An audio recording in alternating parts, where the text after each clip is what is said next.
Here is something nobody tells you about black holes.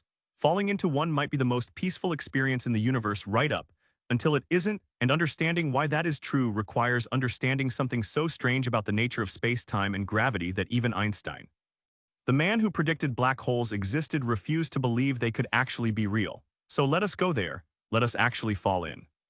And let us find out what happens, step by step, second by second, from the moment you get too close to the moment physics itself breaks down and stops giving us answers. Because that moment is real. The equations actually stop working. And what that means is either the most exciting or the most terrifying thing in all of science, depending on how you look at it. First, what actually is a black hole? Because most people have the wrong picture entirely. A black hole is not a hole. It is not empty space. It is not a vacuum cleaner sucking everything in. It is an object, an extraordinarily massive, extraordinarily dense object, and the reason nothing escapes it is not because it is pulling things in with some special force.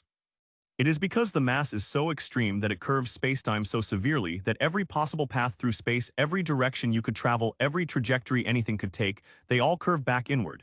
There is no direction that leads out. Escape is not prevented. Escape is geometrically impossible. Think about what that means. It is not that the gravity is too strong to fight. It is that the geometry of space itself has been bent into a shape where outward does not exist anymore. That is a black hole. And they form when a star, specifically a star at least 20 times more massive than our sun, runs out of fuel. For millions of years, the outward pressure of nuclear fusion in the core has been holding the star up against its own gravity. When the fuel runs out, the fusion stops, the pressure disappears, and the outer layers of the star collapse inward in a fraction of a second, triggering a supernova explosion, so bright it can outshine an entire galaxy, while the core continues collapsing past the point of a neutron star, past any known form of matter into a singularity, a point of zero volume and theoretically infinite density, where the equations of general relativity output the answer infinity, which in mathematics means the theory has broken down and is no longer telling you something physical. It is telling you it does not know.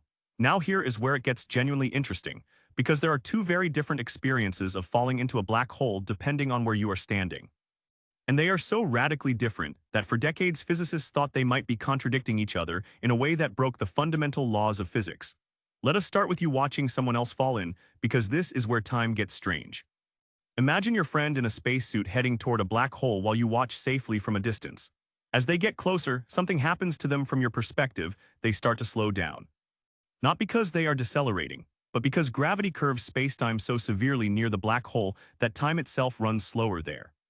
This is called gravitational time dilation, and it is completely real. GPS satellites have to correct for it every single day because time runs slightly faster in orbit than on the surface of the Earth.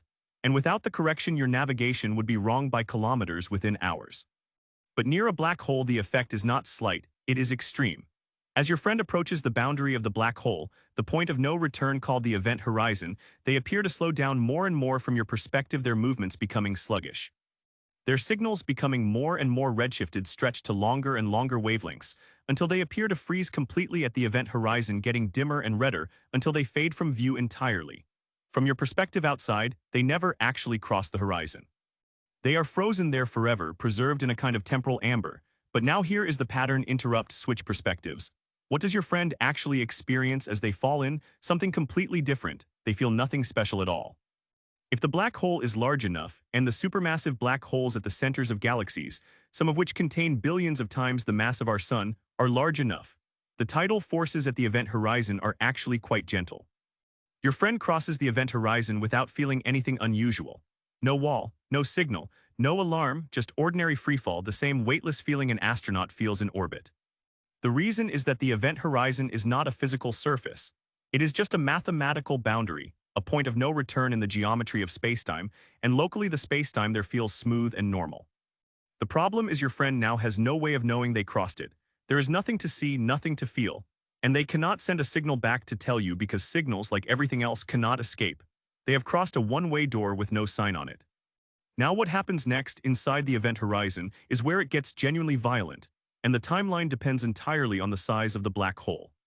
For a stellar mass black hole, one formed from a single star, the distance from the event horizon to the singularity is small enough that the difference in gravitational pull between your friend's head and their feet becomes enormous very quickly.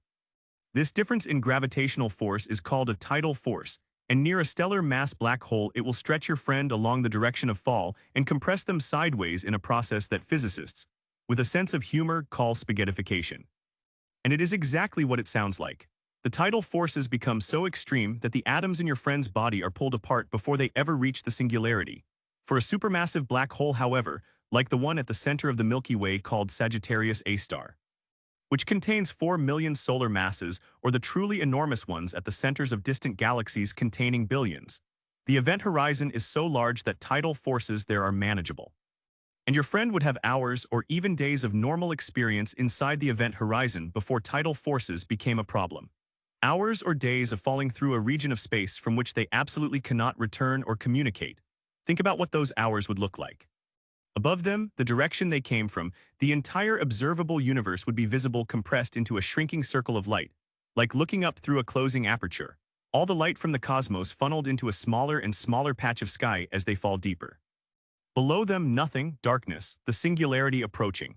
And then there is a question that sounds simple but caused a 30-year crisis in theoretical physics. What happened to the information that made up your friend? Because here is the problem. Quantum mechanics has a law, one of its most fundamental, that information cannot be destroyed. Every quantum state, every configuration of matter and energy is in principle recoverable from the physics of what it turns into. Burn a book and theoretically, if you measured every photon and ash particle with perfect precision, you could reconstruct what was written in it. Information is conserved. That is not optional in quantum mechanics, it is a bedrock principle. But if your friend falls into a black hole, and the black hole eventually evaporates through Hawking radiation, Stephen Hawking's discovery that black holes slowly lose mass as virtual particle pairs pop into existence near the event horizon, and one escapes while the other falls in, then what happens to the information that made up your friend? The Hawking radiation appears to be completely random, carrying no information about what fell in, which means the information is destroyed, which means quantum mechanics is violated. This was called the black hole information paradox, and Hawking spent decades defending the idea that information was truly lost, that black holes represented a fundamental exception to quantum mechanics. Most physicists thought this was wrong but could not prove it. In 2004, Hawking conceded the argument. He publicly admitted he was probably wrong and that information likely escapes, encoded somehow in the subtle correlations of the Hawking radiation in a way we do not yet fully understand. But the mechanism for how this actually works remains one of the deepest unsolved problems in theoretical physics, sitting right at the boundary between quantum mechanics and general relativity, the two greatest theories ever developed, which still refuse to be fully unified. And this brings us to the singularity itself, the point at the center that your friend is inevitably approaching. What is actually there? The honest answer is we do not know. The equations of general relativity predict a point of infinite density, but infinity in physics equations does not mean there is actually an infinite amount of something. It means the theory has reached the edge of its domain of validity.